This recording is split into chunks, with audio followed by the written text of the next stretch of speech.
Did you have to go through special training in order to fly this plane? A little bit, a little bit. We had to practice falling, a little high dive action, extensive cardio every day, 30 minutes a day, but that's pretty much it. So you're emotionally all prepared for this? I have channeled Howard Hughes. A bird this morning flew over, dropped a lucky feather, and I have it in my pocket here. You're not going to lose that lucky feather, are you? Oh, there it is. Feather. I'm not even kidding. A bird flew over and said, "Here you go. We're going to fly." Yeah, well, we're here with Red Bull Flugtag with 35 teams, and they're all going to try to fly, and we'll see, because Red Bull does give you wings.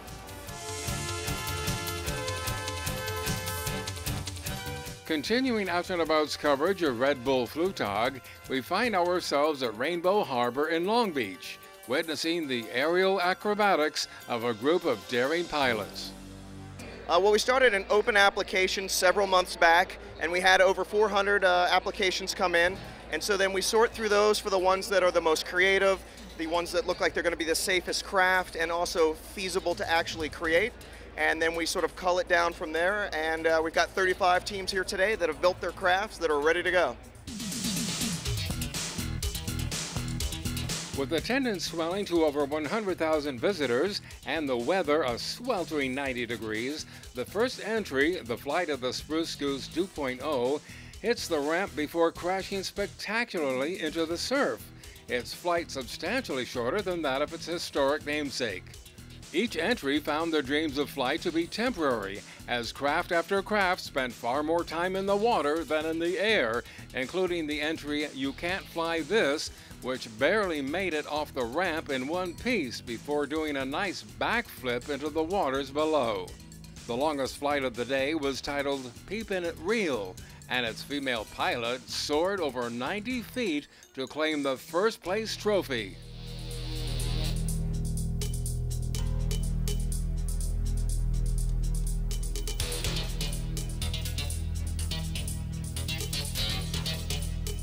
The final entry represented the U.S. Coast Guard, and after their Dolphin helicopter design made the plunge into the awaiting waters, the team showed off their rescue skills with a little help from their friends who swooped down in an actual Dolphin helicopter and plucked them from their watery predicament.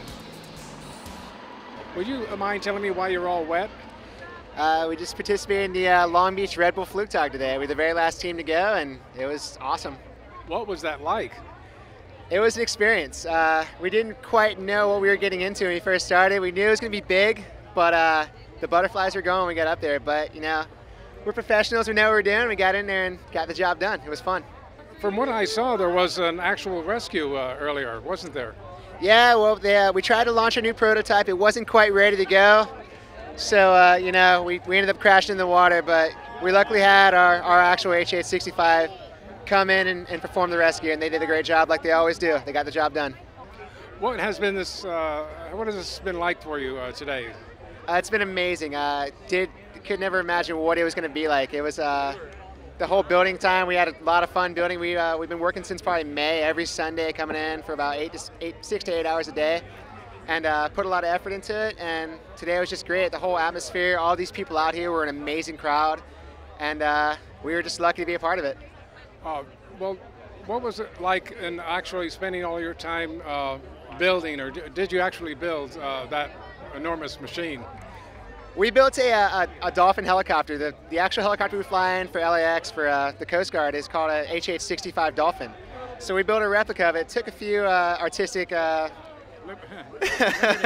liberties, and crossed a Dolphin with a helicopter, and came out with a pretty cool craft. As much respect as I have for the Coast Guard, I'm glad that you didn't come to my rescue in that particular. Yeah, I think a lot of people are going to be happy to see that one's been retired.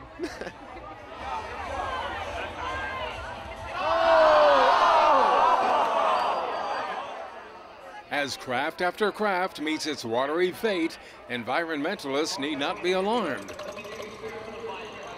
Sitting on the sidelines are rescue scows, which pluck the remains of the makeshift flying machines and tow them safely out of harm's way. It also guarantees that these ill-fated aircraft designs will never fly again. And second place honors were bestowed upon the environmentally conscious Green Machine, whose flight was far enough to win them one of the coveted trophies. One big celebration for second place. We got second place. I'm so excited. I can't believe it. We did not expect this at all, and we're just, dude, we worked really hard. A lot of hard work went into the craft, into the costumes, into the skit, into everything, and it all paid off.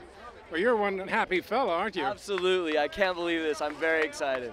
I think you're probably happy to get all those tin cans off you, too. Yeah, to finally be able to breathe and to not be so hot like we were all day. We just cooked all day. Finally got to jump into the water, and now here we are, holding our hardware. What was it like diving into that water? It was good. The water felt so good. I was so ready to get out of the heat and get into the water.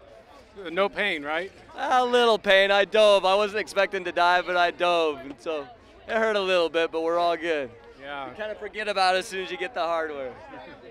I talked to you earlier, and I'm glad to see the themes turn out as well as they did. You look different now for some reason. Well, we decided to take our masks off so everybody can see our faces now. All right. And did you get any wet today? I got wet. 5 of us got wet. We all went in the water. What is that like? It wasn't too bad, actually. It seems like it's really high up there and you're going to fall and it's going to hurt, but I flew the airplane and we had a nice, smooth landing. It worked really well. Oh, you were the pilot? Yeah. How are you going to divide this up? Well, we all are from Hermosa Beach and we all live within 3 blocks from each other, so we're going to make it a rotating trophy and we're going to spend every other weekend with it.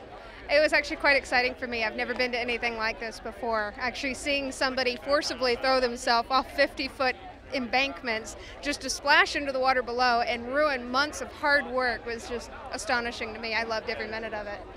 But talking to them afterwards, sopping wet as they were, I believe they were kind of happy to cool off. Oh, they loved it. They absolutely loved it. A lot of them were really hot up there, they were saying, especially the Coast Guard guys. Yeah, they were wearing those jumpsuits all day long when by the time they jumped in the water, they were so hot that they were welcoming the cold. Now, we're in Long Beach. However, I understand this happens in other parts of the world as well. That's correct. There's been over 80 across the globe since it started. The first one was in 1991 in Austria. And this year this is the third of 4 that will be in the U.S. We had one in Miami, one in St. Paul, Minnesota. We're here in Long Beach today, and then there'll be one in a couple of weeks in Philadelphia. It's definitely very busy. There's a lot of people, there's a lot going on. It's a large-scale production, but it's so much fun. I love to be a part of it.